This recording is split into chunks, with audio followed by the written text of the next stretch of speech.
En la próxima hora que tenemos por delante en Vineu Real Estate vamos a hablar de los cambios en positivo y en concreto vamos a hablar del teletrabajo y el COVID, cómo ha influenciado eso en los cambios en esta nueva realidad laboral y cómo van a tener que adaptarse también las oficinas a ellos. Queremos saber si esto se va a quedar, si el teletrabajo va a ser puntual, se va a quedar de forma permanente. De momento hay un estudio de la Cámara de Comercio de España que a través de una entrevista, sus entrevistados decían que el 84% de ellos querían al menos teletrabajar 2 o 3 días a la semana. Esto ya nos empieza a dar pistas de si ha venido para quedarse o no, o va a ser pues una de las tendencias que veremos cómo acaba evolucionando.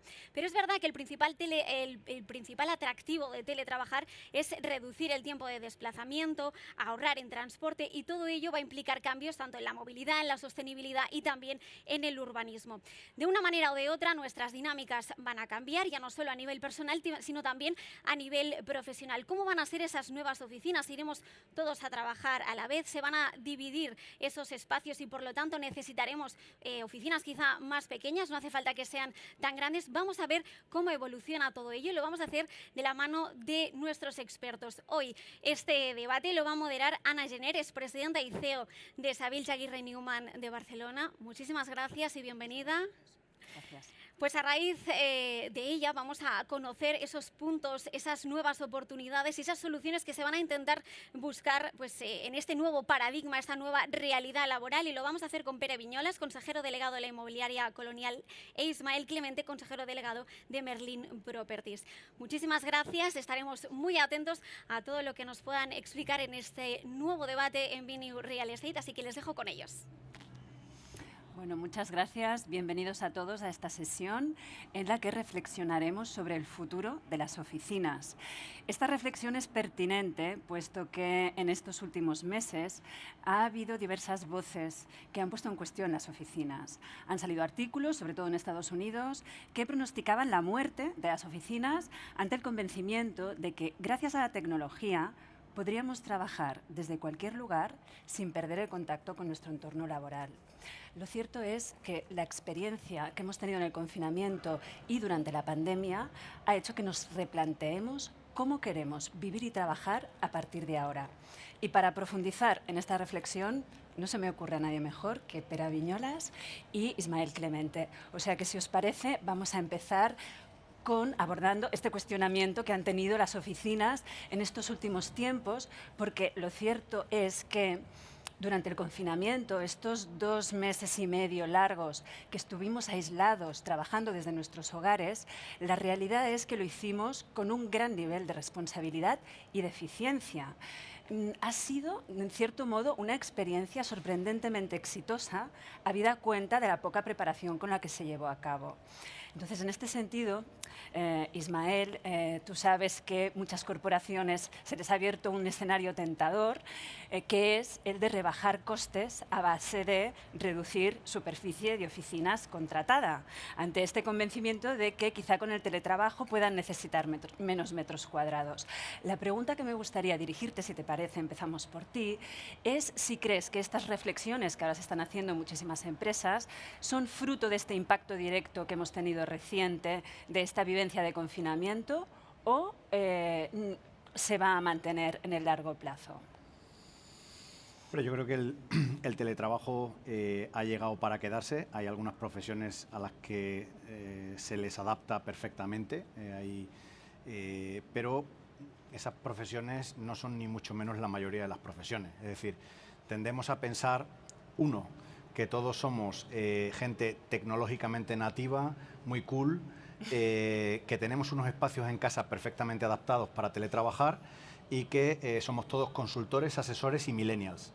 Eso no es el caso. Entre mis inquilinos y los de Pera tenemos una población completamente diferente de ese rollo Melrose Place que se intenta vender. Por tanto, el teletrabajo funcionará muy bien para mucha gente y no funcionará tan bien para mucha otra. En cuanto a productividad, probablemente el cuadro no sea tan rosa como el que tú has pintado.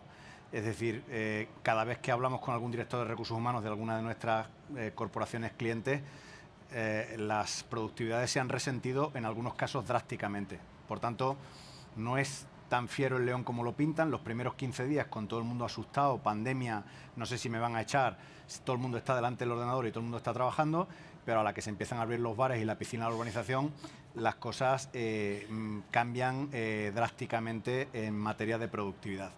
Por tanto, teletrabajo sí, se va a quedar sí para ciertas profesiones, por supuesto, y lo que hay que ver es qué formato adopta. Yo creo que el formato que adoptará será un formato fundamentalmente de trabajo flexible, y ese formato de trabajo flexible no implica ni mucho menos la extinción física del puesto de trabajo. De hecho, el teletrabajo permanente con extinción física del puesto de trabajo del empleado, que sería el que realmente se cobraría un precio en materia de espacio de oficina, creo que será minoritario, y ojo también al trabajador al que le toque. Es decir, que el otro día hablaba con un americano que había experimentado con el teletrabajo durante la pandemia, y me decía que la solución a la que habían llegado era trasladar a los trabajadores a una nueva sede, y que se iban a trasladar solamente el 70%. El otro 30% iba a trabajar en 2 sedes secundarias que iba a abrir en localizaciones circundantes para disminuir los tiempos de commuting, un concepto que él llamaba work from closer to home en vez de work from home, y que luego había un porcentaje minoritario que iba a teletrabajar de forma permanente e iban a amortizar su puesto de trabajo. Pero le pregunté, ¿y quiénes son? Y me dijo, you know, back office, middle office, expendable people. Ojo, porque si mi hijo me viene a casa y me dice que su empresa le ha invitado a teletrabajar de forma permanente y que van a amortizar su puesto de trabajo físico, yo le daría mi opinión al respecto. Entonces, creo que debemos ser un poquito menos entusiastas a la hora de comprar la soga con la que nosotros mismos nos ahorcamos. Muchas gracias, Ismael. Pera, me gustaría saber tu opinión en relación a que ya antes de la pandemia hablábamos de que trabajaríamos de maneras muy diversas. Estaban los edificios de oficinas convencionales, también los espacios de trabajo flexibles estaban tomando cada vez más cuota de mercado. En Barcelona y Madrid eran grandes contratadores de espacios, y ahora se están abriendo reflexiones sobre fórmulas más imaginativas, como podría ser el de habilitar espacios para trabajar en las zonas comunes de edificios residenciales. ¿Cómo lo ves? ¿Hacia dónde vamos? ¿Cuál intuyes? ¿Por dónde crees que estará el futuro? Bueno, en primer lugar lo que diría es que estamos en un momento del tiempo en que todo está dirigido por las emociones y por estar rodeados de una incertidumbre, y por tanto sacar conclusiones ahora hacer un análisis subjetivo de los análisis subjetivos que hará el resto de la gente es complicado, ¿no? Pero es evidente que la flexibilidad era una tendencia que venía y que se ha ratificado. Flexibilidad en términos de que las empresas quieren tener más flexibilidad en la duración de los contratos, en la cantidad de gente que meten en la oficina, en cómo la meten. Y yo lo que creo es que las oficinas que quedarán tendrán que al final recoger lo que llamo las 3 Es, ¿no? Tendrán que ser espacios eficientes en términos de coste por empleado y en términos de capacidad de adaptación a circunstancias diversas. Tendrán que proveer experiencia, ¿no? Tendrán que ser, digamos, un mejor sitio para estar que estar en casa o en otro sitio, y tendrán que ser sostenibles, ¿no? Tendrán que ser una solución de environmental, ¿no? Y por tanto, yo creo que la oficina del futuro pasa por dar respuesta a estos 3 conceptos. ¿En qué medida el teletrabajo juega un rol en este tema? Yo, por complementar lo que decía Ismael, he oído también la reflexión de que el empleo que es teletrabajable es probablemente el empleo llamado a ser automatizable, ¿no? Y que no necesita una persona, y hay este riesgo, ¿no? Pero yo haría una reflexión previa. Yo creo que en teletrabajo estamos mezclando 2 enfoques distintos, lo que yo llamo el teletrabajo verde y el teletrabajo marrón, ¿eh? Por teletrabajo verde entiendo que en una empresa haya la opción del empleado en base a un mejor bienestar, a una mayor flexibilidad, voy a estar 1, 2, 3 días en casa, y es una opción del teletrabajo del trabajador que no prejuzga la organización de la compañía. Teletrabajo marrón es aquel en que el teletrabajo es una opción de la empresa con la única finalidad de ahorrar costes, y tanto si al empleado le gusta como si no, y tanto si se le da mayor productividad o satisfacción al... Y yo lo que creo es que lo que se está imponiendo muy claramente es el teletrabajo, vamos a llamarle verde o green working from home, un enfoque basado en la flexibilidad. es el marco legal que se nos ha dado en España, es el marco legal que se está dando en Francia. Por lo tanto, hay que entender un poco el futuro de los espacios en ese concepto de buscar el bienestar del trabajador y la sostenibilidad del sistema en general, y el diseño de la oficina tiene que ser coherente con esto. Una cosa importante para encuadrar un poco el debate sobre el ahorro de coste, es importante saber que en Estados Unidos el coste asociado al real estate respecto del coste salarial total del trabajador es un 8%. Solamente en Manhattan está en el entorno del 40%. Por eso es normal que en Manhattan y en algunos sitios privilegiados de Silicon Valley la gente haga un top-down de la oficina. Porque como dice nuestro compañero David Brush, they've got a dog in the fight. Entonces, pero en el total de Estados Unidos es un 8% del total del salary cost y perks del trabajador. No hay mucho que ahorrar ahí. Y además hay que ver de dónde viene. En 1970 era un 45%. En 1970 la densidad media en Estados Unidos por trabajador eran 600 square feet. En 1990 eran 425. En 2010 eran 225 square feet. En 2020 son 125, 150. En cero rebota. Es decir, llegará un momento en que la gente no sé si sabe muy bien la traducción exacta de los dimensionamientos, pero cuando en España hablamos de dimensionamientos en el entorno de los 6-7 metros cuadrados brutos por trabajador, una vez descontados los call boxes, el lobby, las salas de reuniones, los despachos de los jefes, etcétera, estamos hablando de 60 centímetros de separación entre caras de empleados sentados en pradera. Por tanto, yo más bien creo que aunque no se está comentando, pero probablemente podamos asistir a lo contrario. De hecho, lo estamos viendo, lo comentábamos Pera y yo, estamos viendo que ahora muchas grandes corporaciones, clientes nuestros, no se han equivocado, pobrecillos, se han encontrado con un nuevo cálculo de densificaciones internas y les sobran trabajadores en comparación con los que recursos humanos les permite sentar físicamente en su sede. Y entonces ahora lo que están haciendo es comprando como locos bloques de coworking, de flex space de nuestras respectivas marcas filiales. Pero en el futuro, parte de eso al menos es demanda latente de oficinas, porque yo no creo que la redensificación vaya a revertirse hasta los niveles en los que estábamos recientemente. No es la señal que nos están transmitiendo los ayuntamientos, es decir, que nos están ya empezando a avisar de que las densificaciones que últimamente se habían practicado no son sostenibles. Y mucho más importante, los creadores de opinión mundiales, que es Estados Unidos, en concreto Silicon Valley, empieza a desdensificar. El condado de Santa Clara ha declarado unlawful la ocupación por debajo de 250 square feet per employee. Y esto es una piedra de toque que nos indica lo que puede venir para Europa en breve, ¿no? Muy interesante. Si os parece, ahora os sugiero que pasemos a hablar un bloque que podríamos denominar así como el aspecto humano, porque de lo que no hay duda es de que si queremos dilucidar cómo vamos a trabajar en un futuro, tenemos que entender muy bien el comportamiento humano. No hay duda de que una empresa se define sobre todo por el grupo de personas que la configuran. Es un tejido delicado de emociones, a veces de frustraciones, y todo esto requiere ser tratado con delicadeza y sensibilidad. Me gustaría escuchar vuestra visión también en este sentido, pero empezamos por ti, si te parece. Me gustaría saber tu visión sobre cuál crees que es el valor de que una comunidad de personas que forman parte de una organización compartan un mismo espacio físico. Yo creo que antes de hablar de metros cuadrados, cualquier empresa batalla porque su equipo humano tenga orgullo de pertenencia, tenga cohesión, tenga reputación corporativa, tenga al final marca, tenga lo que llamamos al final el valor intangible, ¿no?, de los equipos humanos, ¿no? Y si bajamos al plano individual, todo el mundo, la empresa, los empleados tienen interés en facilitar la atracción del talento, la retención del talento, la promoción del talento, las carreras profesionales, el reconocimiento profesional, etcétera, etcétera. Todos estos intangibles pasan por la presencia física. Todo esto se deteriora de una manera bastante evidente si lo pones en remoto. Entonces, las oficinas básicamente es el ámbito en el que promocionas precisamente lo más intangible, lo menos físico, ¿no?, que buscan las compañías.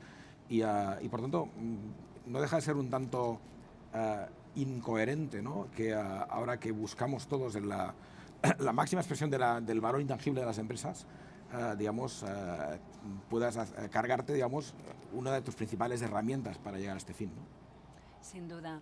Ismael, me gustaría también saber cómo lo ves tú, si el espacio de trabajo concebido como una herramienta para la captación de talento, el cuidado de los equipos humanos, el orgullo de pertenencia, con la pandemia, ¿crees que esta tendencia va a más o va a menos porque de algún modo hemos visto que desde casa podemos trabajar bien y presuntamente tenemos más libertad?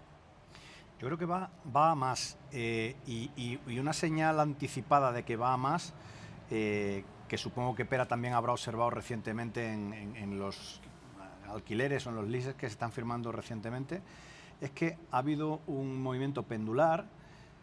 Antiguamente de los alquileres se encargaba un director de real estate, un director inmobiliario. Durante la Gran Depresión de 2008-2014 pasó a ocuparse el director financiero y era todo discutir sobre pasta. Y últimamente quien está empezando a aparecer en las discusiones es el director de recursos humanos, que tiene otras motivaciones completamente diferentes. Entonces ahora, si bien es más complejo firmar un lease, porque claro, intervienen pues un director inmobiliario, un director financiero y un director de recursos humanos, la figura del director de recursos humanos es nueva y eso indica que las empresas están empezando, como muy bien decía Pera antes, a valorar que la calidad del real estate que habitan es esencial para retener el mejor talento y para captar nuevo talento en el mercado, ya sea de la universidad o de competidores, ¿no? Entonces, ojo, porque esto va de la mano de esto que comentaba antes de la redensificación, ¿no? El otro día también hablaba con un cliente extranjero, pero que es director de recursos humanos aquí en España, y me decía que estaban pensando en redensificar porque se habían pasado con la pradera, ¿no? Entonces, y que el rollo este del Clean Desk Policy y tal que han vendido los consultores, pues que, en fin, que ya estaba un poquito, la gente estaba un poquito quemada con el Clean Desk Policy y no sé qué. Y le pregunté inocentemente, digo, pero ¿out of COVID considerations? Y me dice, no, out of dignity. Y digo, muy interesante. O sea, ya empezamos a pensar que las personas necesitan un espacio propio para trabajar con un mínimo de dignidad.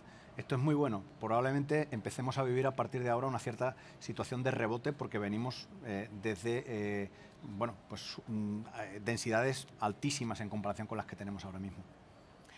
Está clarísimo que todos estos aspectos humanos serán los que definirán cómo vamos a trabajar en un futuro. No obstante, lo que ha quedado claro, ya lo teníamos antes de la pandemia, pero ahora se ha intensificado esta creencia, que la tecnología será crucial a la hora de definir cómo trabajaremos. Ismael, te dirijo a ti de nuevo la pregunta.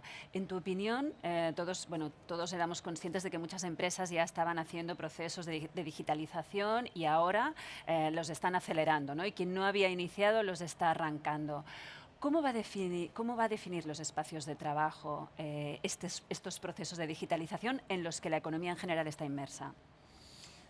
Bueno, los edificios por dentro, es algo que se lo he escuchado decir muchas veces a Pera, son completamente adaptables. Al final, moviéndolos cada X tiempo, los readaptas a la demanda y a las necesidades que en cada momento la sociedad y tus empresas clientes tengan, ¿no? En estos momentos es evidente que el consumo y la adaptación de tecnología por parte de nuestros clientes es brutal. Eso hace que, por ejemplo, sea impensable que nos permitamos tener un edificio que no esté cableado de fibra óptica hasta las manillas de las puertas. Que no tengamos un edificio que permita unos consumos de energía brutales, que no tengamos un edificio que no permita unos flujos de aireación, ventilación y filtrado de aire y enfriamiento, sobre todo en los casos en los que hay dentro del propio edificio hay equipos con los máximos estándares internacionales. Estas son cosas que te marca la tecnología. Sin embargo, también es verdad que cada vez menos tenemos servidores en los edificios, porque cada vez más la gente trabaja en nube, con lo cual los servidores están en remoto y te basta con tener el edificio cableado, con lo cual ya no tenemos esos sótanos que teníamos antes en los que había que meter unos sistemas de extracción y de aireación brutales porque había que enfriar servidores, ¿no? Eso se ha ido terminando.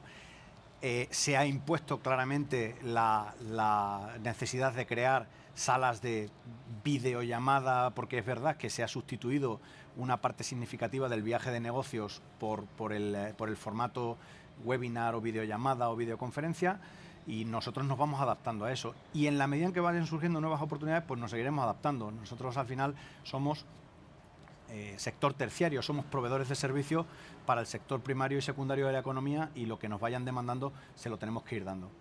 Estupendo, muchas gracias. Hemos hablado del aspecto humano, hemos hablado de la tecnología. Ahora hablaremos de un tercer aspecto que también es fundamental para entender cómo trabajaremos, que es la sostenibilidad. Justo es reconocer que nuestro sector ha hecho unos esfuerzos increíbles en estos últimos años para atender a los criterios de sostenibilidad, para ser más respetuosos con el medio ambiente en toda la cadena de valor inmobiliaria, empezando por el proceso constructivo hasta la gestión de los inmuebles. Pero hemos hecho mucho, pero me gustaría que nos dijeras en qué punto crees que estamos y, sobre todo, qué es lo que nos queda por hacer, que todavía es más de lo que llevamos hecho probablemente. Pues mira, efectivamente yo empezaría diciendo que la situación, como dices tú, es que se ha hecho mucho y queda mucho, ¿no? Se ha hecho mucho, pues mira, en Berlín, Colonial, hace ya bastantes años que tenemos casi todos nuestros edificios certificados, ¿no? Ahora bien, ¿podemos decir que esto es el estándar del parque de oficinas en España? Pues no, ¿eh? Entonces, ahí en las compañías un poco cotizadas, y perdón por la inmodestia un segundo, pues tenemos la obligación de ser punta de lanza, pero no significa que sea el estado de nuestro sector. Lo siguiente que vino después de la etapa de certificar edificios fue la concentración de los esfuerzos en la reducción de carbono, ¿no? ¿Dónde estamos? Yo creo que los avances hechos son muy grandes. O sea, la mochila que llevaba Merlín o que llevaba Colonial hace 4 años de kilos de CO2 por metro cuadrado equivalente, ¿dónde está hoy lo que se ha hecho? ¿Cómo se compara esa mochila con otras compañías, con otros países? Es fantástico. Ahora bien, otra vez, ¿está esto extendido? No suficientemente, ¿no? Y por último diría, tareas pendientes. Estamos muy concentrados en la sostenibilidad del edificio existente, no tanto en el edificio por construir o a construir, ¿no? Y estamos concentrados en la visión de la sostenibilidad dentro del edificio, no tanto el edificio metido dentro de un ecosistema, el scope 3 que se llama muchas veces, ¿no? Yo creo que estas dos discusiones son las pendientes. Meter el edificio dentro de ese ecosistema y pensar en el development, ¿no? Porque, por poner una frase provocadora, el edificio más sostenible es el que no se construye. Al construir consumes 20 veces más o bastantes veces más, ¿no?, de lo que consume el edificio existente. Yo creo que este es el debate pendiente. Sin duda, muy interesante. Ismael, me gustaría saber tu opinión sobre quién es el principal sponsor de estos cambios hacia criterios de sostenibilidad.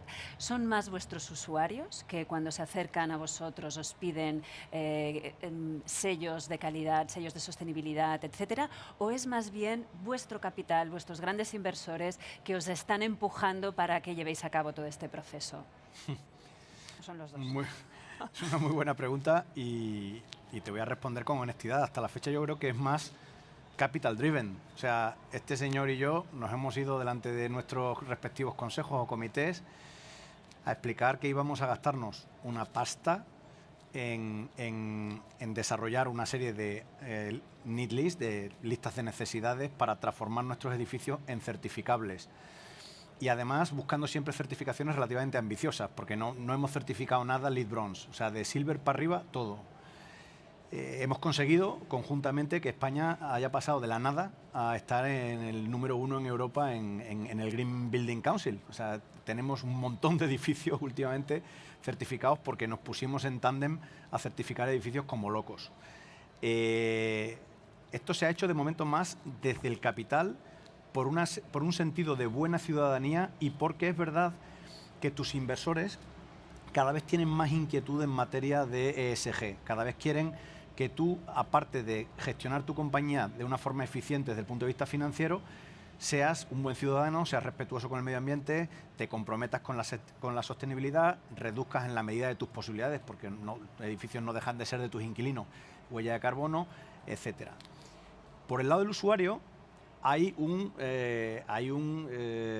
obviamente un contento de tener un edificio certificado, bueno, etcétera. A día de hoy todavía no está habiendo un gran diferencial de renta. Es decir, estamos muy contentos de estar en un LEED Gold, pero a la hora de negociar la renta digo, es que si no me voy al de al lado. Y el de al lado es que no tiene ni certificación, pero es que y te confronta la renta del de al lado con la renta del tuyo. Pero creo que de todas formas va llegando poco a poco. Yo creo que cada vez más también los inquilinos, sobre todo multinacionales, empiezan a tener criterios de ESG también claros y aunque no te lo exterioricen en la negociación, en el fondo sí que ellos también tienen una cierta presión de su propia casa para irse a un edificio de mejores características desde el punto de vista medioambiental, ¿no? Entonces, hasta la fecha no hemos recogido tanto de lo que hemos sembrado, pero creemos que a futuro sí, y ya indirectamente lo hemos recogido en materia sobre todo de liquidez, porque sí que es verdad que en el mercado de inversión, si tienes que vender un edificio, ahí sí que es bastante necesario hoy en día que el edificio cuente con las certificaciones correspondientes, porque es que si no hay un montón de fondos internacionales que directamente ni siquiera les interesaría el edificio. Nosotros no rotamos mucho real estate, pero dentro de que no rotamos mucho, como a los buenos equipos de fútbol nos gusta que los demás equipos nos quieran comprar a todos nuestros jugadores, porque eso significa que son buenos, ¿no? Si no nos quieren comprar, pues ya no son tan buenos, ¿no? Estupendo. Bueno, si os parece, yo ahora os sugiero que abramos un poco la lupa y hablemos de urbanismo y de ciudades. De urbanismo, os quiero plantear lo siguiente, ¿no? Estamos con esta reflexión, replanteándonos cómo queremos vivir y trabajar, y a veces el urbanismo, que es rígido por definición, porque es normativa, a veces puede resultar un freno a conceptualizar nuevos productos inmobiliarios, ¿no? Como lo que comentábamos antes, que quizá se pudiera trabajar en edificios residenciales que por su volumen lo permitiera. Ismael, me gustaría saber tu opinión al respecto. ¿Qué hacemos con el urbanismo? ¿Lo veis realmente un freno o no?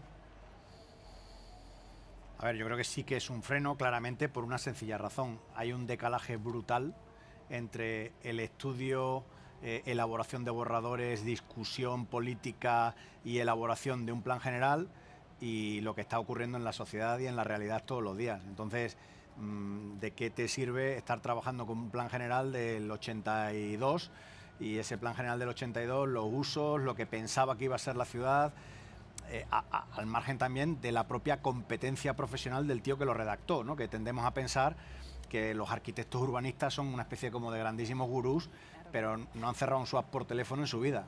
Por tanto, es gente muy teórica, pero luego en el día a día a veces te encuentras con situaciones que son completamente diferentes de las que esperabas, ¿no?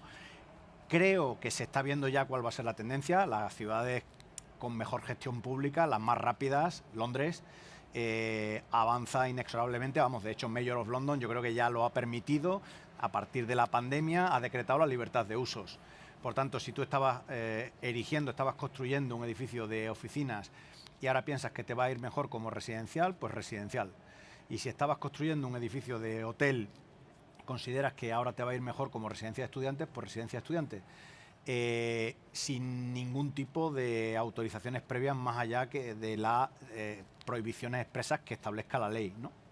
Esto en España ahora todavía parece impensable, pero sí que ya suena, en algunas comunidades autónomas empieza a sonar que se está empezando a estudiar esta posibilidad porque lo contrario pues es un freno económico y estamos como para ponernos frenos en la situación en la que vivimos. Entonces, ojo, porque probablemente podremos, igual que se va avanzando cada vez más hacia la declaración responsable para ahorrarte los plazos administrativos, porque la administración claramente no está en línea con la economía, ni con las necesidades del ciudadano, ni con las velocidades de transacción necesarias para que progrese un país, pues igual que se va avanzando en esa materia, yo creo que se va a ir avanzando en la libertad de usos.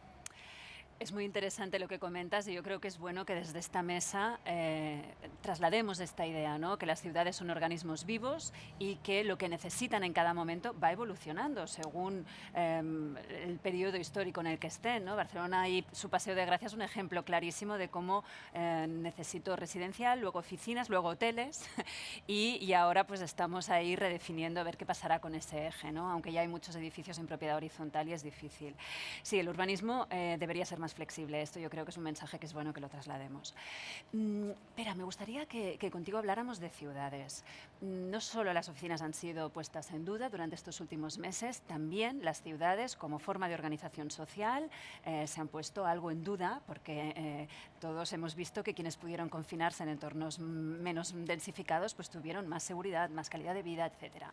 Aún así, los urbanistas opinan que vamos a seguir concentrándonos en ciudades y tienen datos que lo avalan de una manera clarísima.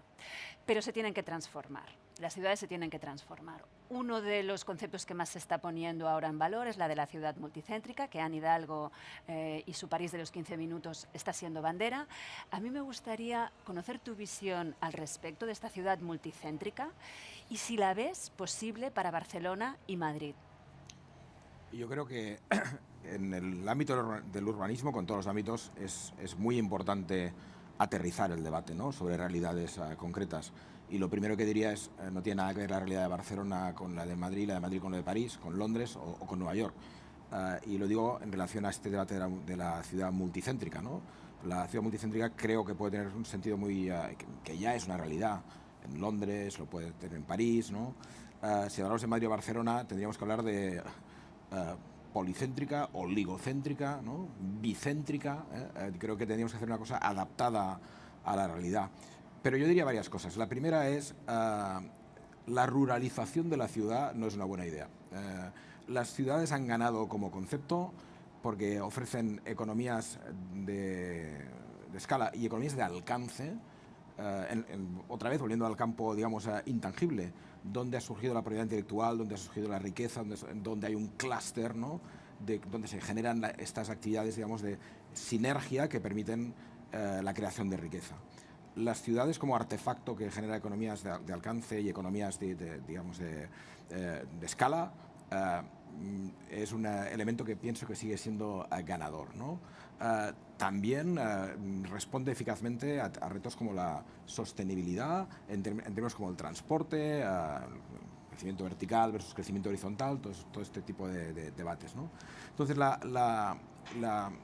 debate de la ciudad policéntrica, con matices, es aceptable, pero creo que si no perdemos de vista que lo que busca la gente no es la endogamia, la ruralización, la limitación de de su terreno de juego. Yo creo que lo que hay que buscar es que una ciudad ofrezca lo máximo posible a sus habitantes en todos los campos, no solo en el profesional, en el personal también.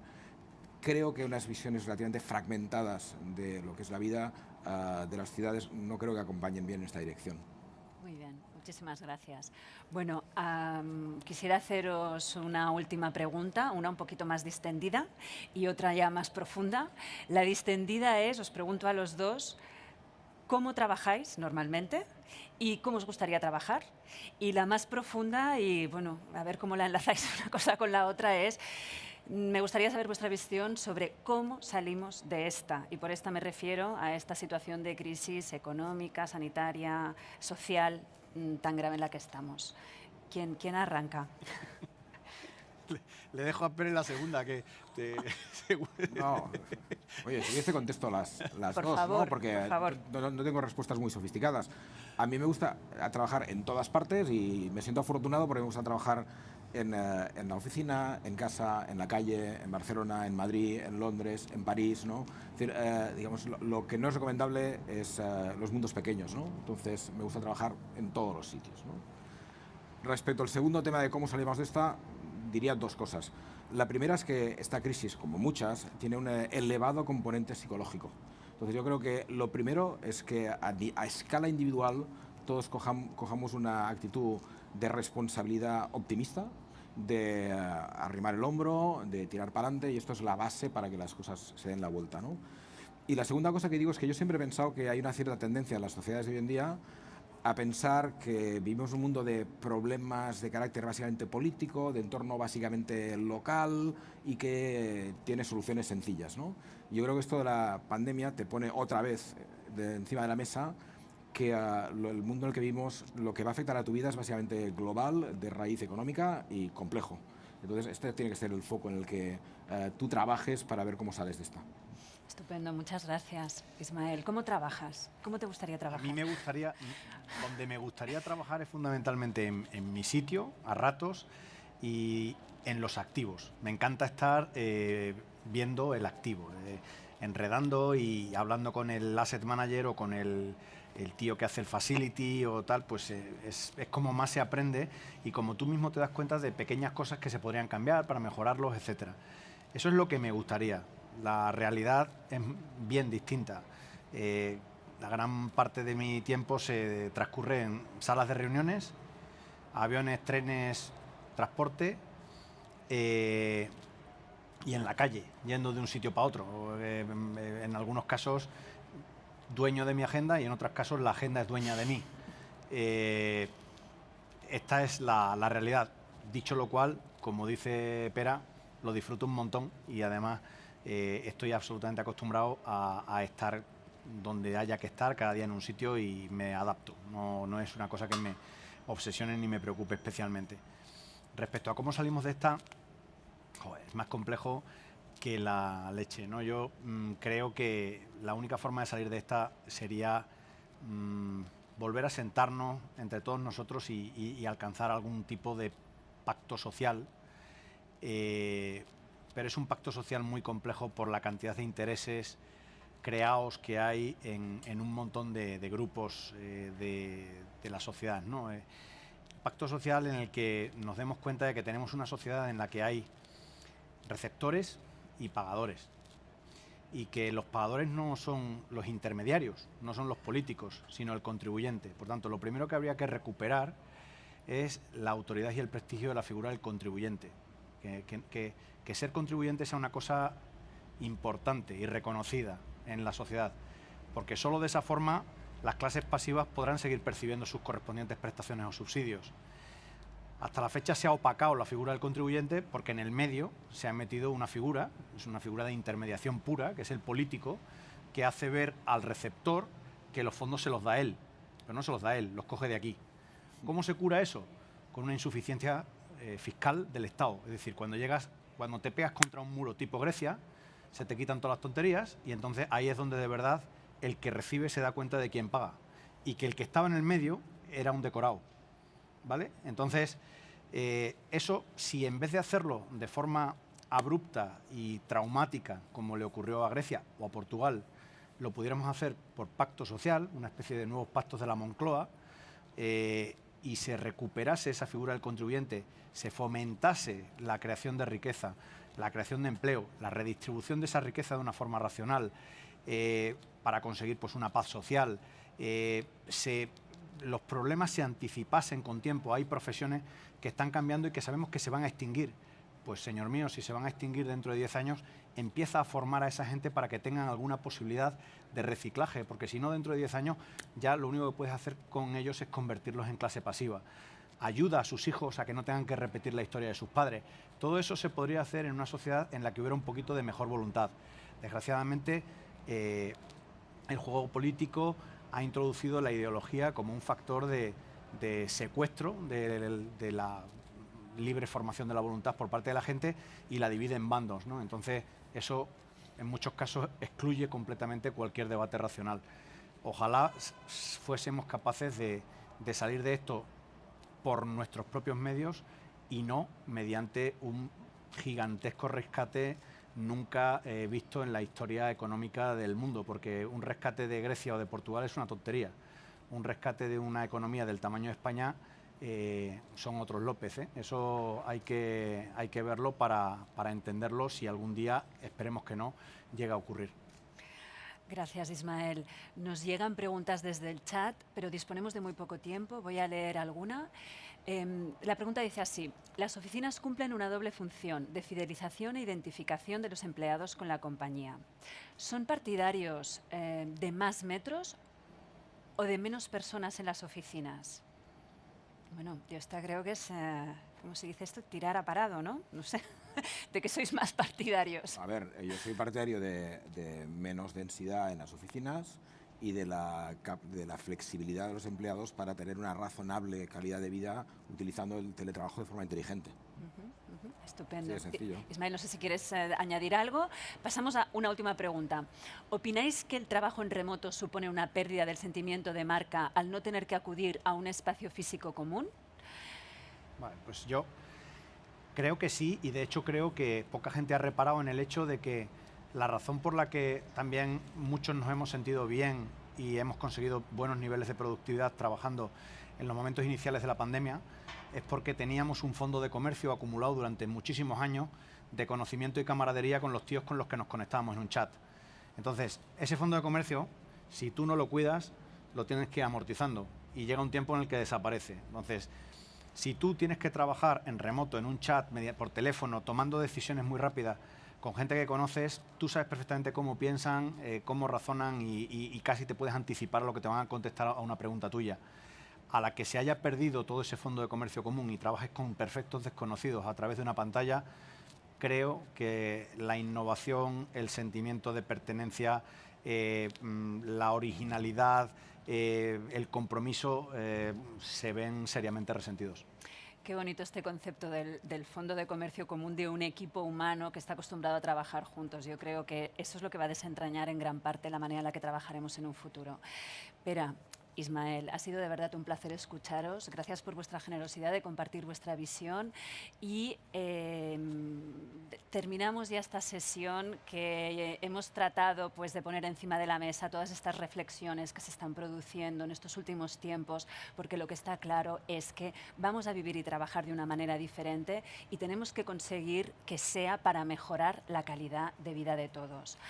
Antes de la pandemia hablábamos de tendencias a las que debíamos atender y estábamos haciendo grandes esfuerzos para ello. Sabíamos que teníamos que entender el comportamiento del usuario, que la tecnología tendría un papel crucial, que debíamos ser sensibles a la sostenibilidad y al medio ambiente, pero después de la pandemia ya no podemos hablar de tendencias, sino de realidades aceleradas que requerirán de nuevas visiones, buenas ideas y sobre todo de excelentes profesionales para llevarlas a cabo. Muchas gracias a todos por vuestra atención. Gracias. Bueno, pues muchísimas gracias a vosotros también. Nos queda aún un poquito de tiempo, tenemos algunos minutos y vamos a aprovechar para trasladaros alguna de las preguntas que todas aquellas personas que están conectadas y siguiendo el minuto a minuto de este interesante debate, pues nos quieren trasladar. Mario, por ejemplo, preguntaba, ya que estabais hablando de ese sentimiento de pertenencia, de ese compromiso, la fidelización, nos pregunta, ¿qué campañas han pensado para reforzar el valor de ese espacio físico?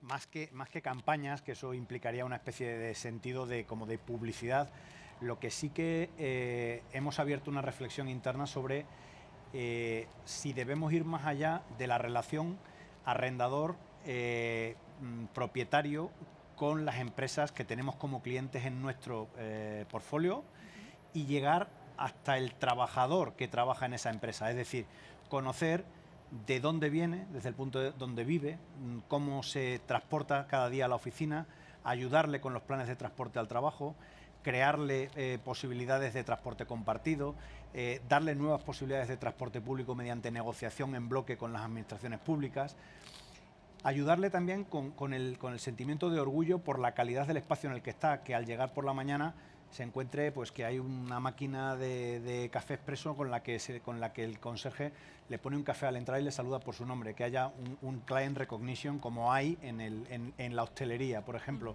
que empezar a generar mayor sensación de bienestar en pasillos, lobbies, sensación en la llegada a los edificios, el sense of arrival, que en los hoteles es tan importante, arte, limpieza y decoración de zonas comunes, incluyendo baños.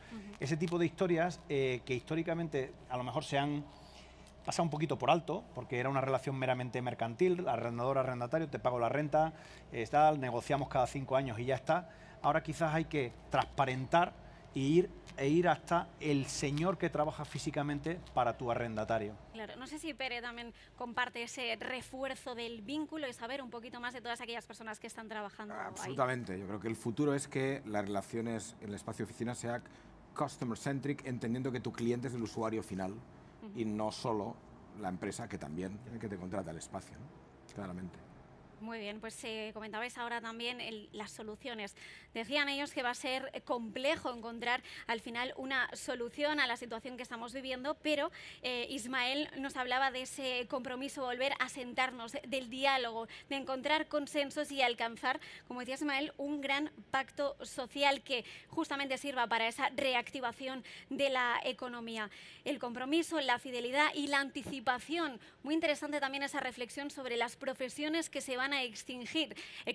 Lo que pedían es anticiparnos, formar a todas esas personas que ya se sabe que van a perder esas profesiones y que puedan precisamente pues reinventarse en otro tipo de sector que está en auge. Son muchas las conclusiones que hemos sacado de este debate, cómo hay que afrontar ahora esta nueva economía, también el papel de las oficinas del teletrabajo, y nosotros nos quedamos aquí. Muchísimas gracias por acompañarnos, por aportarnos toda esta dosis de conocimiento y bueno, de reflexión, y nosotros vamos a hacer una pequeña pausa y enseguida volvemos con el primer Inspirational Talk de la jornada. Vamos a tener con nosotros a Elsa Punset, así que no se lo pierdan. Hasta ahora.